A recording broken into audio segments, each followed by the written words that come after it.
Assalamualaikum warahmatullahi wabarakatuh. Perkenalkan, nama saya Agrapel Fahrelia, NIM 18043070.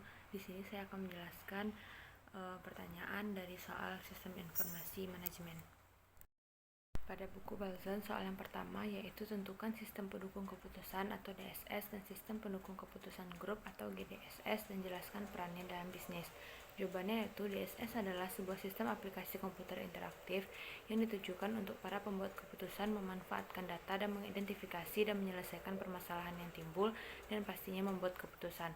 GDSS adalah sebuah sistem aplikasi komputer interaktif yang memfasilitasi pencapaian solusi dari sebuah problem atau permasalahan yang tidak terstruktur dengan seperangkat pembuat keputusan yang bekerja sama sebagai sebuah kelompok.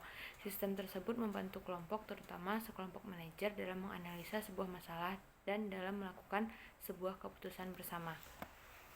Yang kedua yaitu tentukan sistem pakar dan jelaskan peran yang mereka mainkan dalam bisnis. Jawabannya yaitu sistem pakar adalah program penasehat terkomputerisasi yang meniru proses penalaran para ahli dalam memecahkan masalah yang sulit. Biasanya, mereka menyertakan basis pengetahuan yang berisi berbagai pengalaman terakumulasi dan seperangkat aturan untuk menerapkan basis pengetahuan ke setiap situasi tertentu. Sistem pakar adalah bentuk AI yang paling umum di arena bisnis karena sistem tersebut mengisi celah ketika pakar manusia sulit ditemukan atau dipertahankan atau terlalu mahal. Soal yang ketiga yaitu bagaimana seorang manajer dapat menggunakan otomatisasi perampingan dan rekayasa ulang proses bisnis untuk mendapatkan efisiensi dan efektivitas operasional. Jawabannya yaitu yang pertama, otomatisasi mengurangi biaya operasional dengan mengkomputerisasi tugas yang dilakukan karyawan secara manual. Yang kedua, merampingkan mempersingkat pemrosesan bisnis dengan mengurangi jumlah langkah melalui penghapusan langkah-langkah yang tidak perlu. Yang ketiga, Business Process Reengineering atau BPR meningkatkan proses dengan merombak alur kerja untuk mencapai faktor penentu keberhasilan perusahaan dan indikator kinerja utama. Hal yang keempat yaitu apa itu kecerdasan buatan, apa saja 5 jenis sistem AI, aplikasi AI apa yang menawarkan nilai bisnis terbesar. Kecerdasan buatan atau AI yaitu mensimulasikan pemikiran dan perilaku manusia seperti kemampuan untuk bernalar dan belajar. Tujuan utamanya yaitu membangun sistem yang dapat meniru kecerdasan manusia. 5 jenis sistem AI yaitu yang pertama sistem pakar, yaitu program penasehat terkomputerisasi yang meniru proses penalaran para ahli dalam memecahkan masalah yang sulit. Yang kedua, jaringan saraf mencoba meniru cara kerja otak manusia. Yang ketiga, algoritma genetik, yaitu sistem yang meniru proses evolusi yang paling cocok untuk menghasilkan solusi yang semakin baik untuk suatu masalah. Yang keempat, agen cerdas, yaitu tujuan khusus sistem informasi berbasis pengetahuan yang menyelesaikan tugas khusus atas nama penggunanya. Yang kelima, realisasi virtual atau lingkungan simulasi komputer yang dapat menjadi simulasi dunia nyata atau dunia imajiner. Aplikasi AI yaitu otomatisasi proses robotik atau RPA menangani tugas-tugas bervolume tinggi dan berulang yang sebelumnya mengharuskan manusia untuk melakukannya. Tugas seperti menjalankan pengajian dan penyimpanan serta menyusun ulang inventaris akan sepenuhnya otomatis menggunakan RPA. Pada sumber lain, soal yang pertama yaitu jelaskan contoh keputusan yang dihasilkan oleh DSS, GDSS, dan IS dan kesimpulan yang bisa diambil. Keputusan DSS yaitu sebuah perusahaan toko mainan online ingin menjual produknya secara internasional, tetapi ingin mengetahui terlebih dahulu apakah keputusan tersebut merupakan keputusan yang tepat.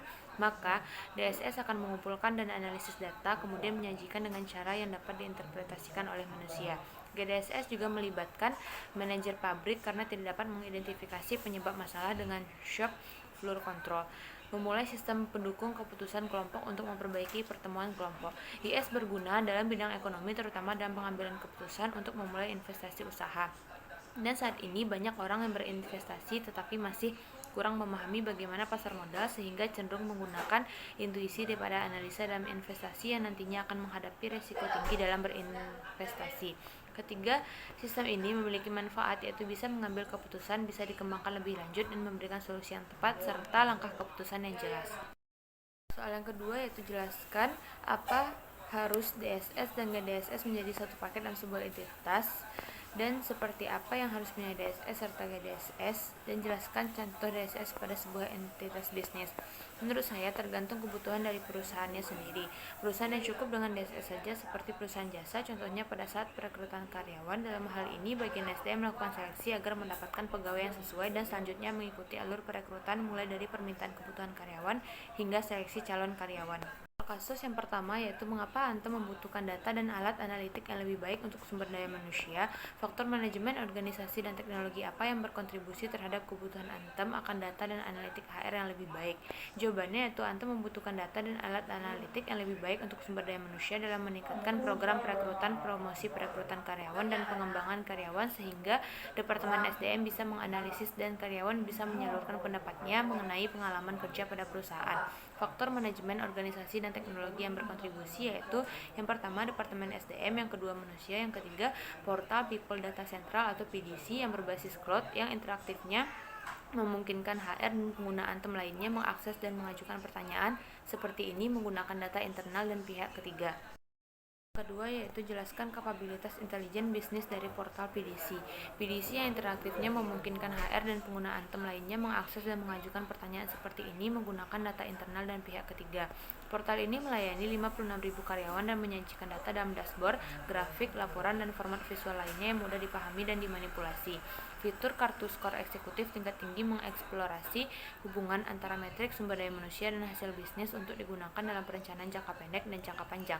Satu laporan kartu skor menunjukkan hubungan antara pertumbuhan pelanggan, rasio sewa bersih Antem, dan biaya total yang terkait dengan tenaga kerja internal dan eksternal. Yang ketiga yaitu grup mana di perusahaan yang mendapatkan keuntungan dari alat analisis baru Antem. Jelaskan jawaban. Yang pertama yaitu SDM dengan menerapkan keterampilan analitisnya secara internal untuk mempertajam keputusan tentang cara menyebarkan dan mengembangkan karyawannya sebagai sumber daya strategis. Yang kedua yaitu tim talent insight dengan membantu mereka menggabungkan data dengan data SDM sehingga mereka dapat menjawab pertanyaan seperti bagaimana karyawan berpotensi tinggi yang karirnya meningkat dibandingkan dengan karyawan di bagian lain perusahaan.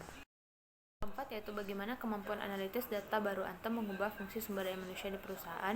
Jawabannya yaitu kemampuan analisis data baru Antem mengubah fungsi SDM pada perusahaan dengan kemampuan melayani 56.000 karyawan dan menyajikan data dalam dashboard, grafik, laporan, dan format visual lainnya yang mudah dipahami dan dimanipulasi. Sekian jawaban dari saya. Terima kasih. Assalamualaikum warahmatullahi wabarakatuh.